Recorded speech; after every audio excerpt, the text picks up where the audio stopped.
The next issue picks back up in present day, where we still see the badly wounded Wolverine hanging on the side of a cliff. Injured from his battle with the Predator, Logan hid from his pursuer long enough so a superhuman healing factor could kick in and repair the damage done to his body. Knowing this was the same Predator from all those years earlier, Wolverine felt he understood his attacker and that he had left the area, believing his target was somewhere else. Making his way up the mountain, Logan realized he could not be any more wrong where he witnessed a series of Predator drones coming right towards him. Tearing into one of them, the others opened fire on Wolverine, who leapt out of the way as they blew up the structure that he was just climbing. Plummeting into the water below, the mutant realized he had fallen right into the Predator's hands, for his adamantium skeleton made it hard for him to swim as it was, let alone a gigantic pile of rocks, pinning his already heavy body to the river floor. With his lungs filling with water, Logan was helpless as the Predator dived into the water and swam towards its prey. Before we could discover what would happen next, we are taken back to where the first issue ended, and this is where we found Logan and the fellow mutants on Team X on a covert mission in South America. Initially here to stop a military coup, the soldiers came face to face with a much deadlier war, which was the same Predator that we saw in present day, who is out for revenge after Wolverine's victory over it in the 1900s. Except this time, he had an entire squad of fellow hunters with him. Not directly remembering this beast as a result of the brainwashing in the Team X program, there was something primal within Logan's mind that recognized the monster as they both looked at each other with blood-fueled gazes. Despite not having his full memory intact, Wolverine still carried the razor disc that he kept from his previous battle all those years earlier, which he currently wore as a necklace. Seeing that the alien recognized the keepsake, the man graciously gave it back to him by throwing it right into the band of hunters, slicing into one of their necks. Telling the men to fall back, Logan and the others retreated deeper into the jungle as the Predators activated their camouflage, delighted at the thought of this superhuman hunt. Despite being told to fall back, Sabretooth, being Sabretooth, was not one to follow orders, where he fired up his minigun and began blasting into the jungle trees. Enjoying the bloodlust, Victor wondered if he was successful in slaying the hunters, only for one of them to emerge from behind, piercing the man through the heart with its spear. Absolutely refusing to die until he took one of the monsters with him, Sabretooth grabbed the alien by the throat and pulled it upon the same weapon he was stabbed with, saying that he wanted to get a closer look at it as they died. Come on guys, just kiss already. We all know you want to. Seeing that one of their members were down, Team X fled further away so they could formulate an attack, all while another Predator watched on from the distance.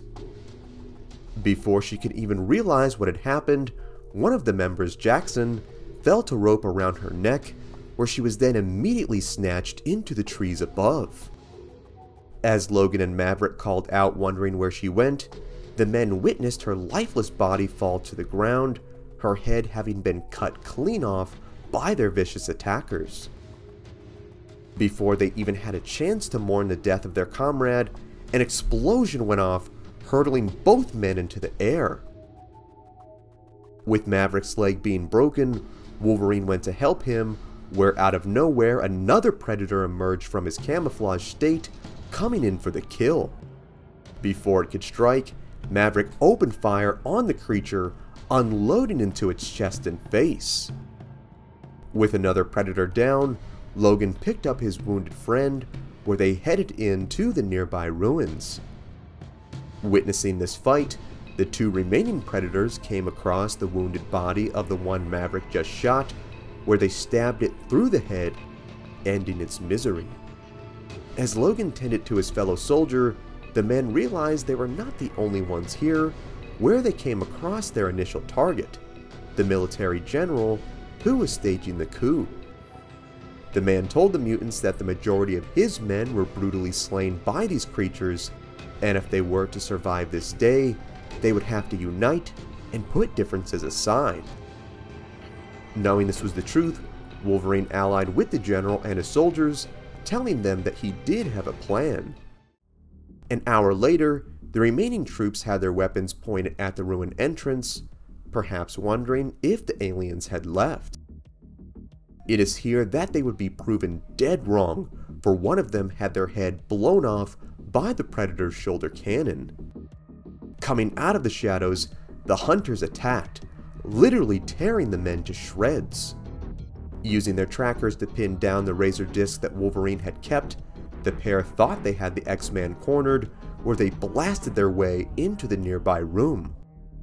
Thinking they got the victory, the poor dreadlock space boys would be proven wrong, where they located the disc and realized that it and the entire temple was rigged with explosives set by Wolverine and the General.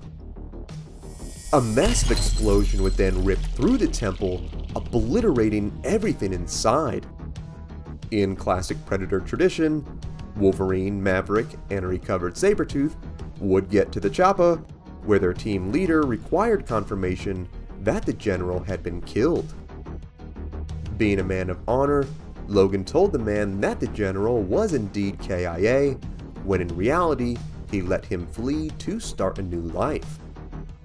Truly believing that nothing could have survived an explosion that powerful, the naive young mutant would be proven wrong, where not long after his escape, that same Predator who led the assault was revealed to have lived, escaping from the temple rubble.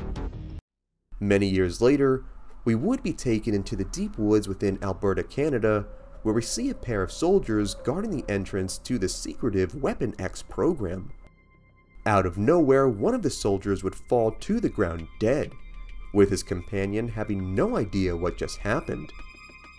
The still very living Predator would then show itself, where it knocked the man to the ground, using a weaponized gas to completely melt his face off his body.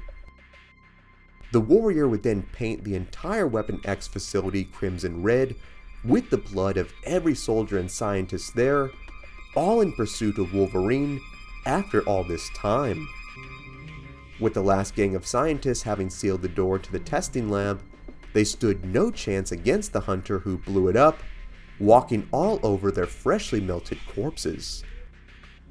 The alien would then arrive to his destination, which was the helpless and unconscious body of Logan being pumped with the adamantium skeletal coating that we have all come to know him for.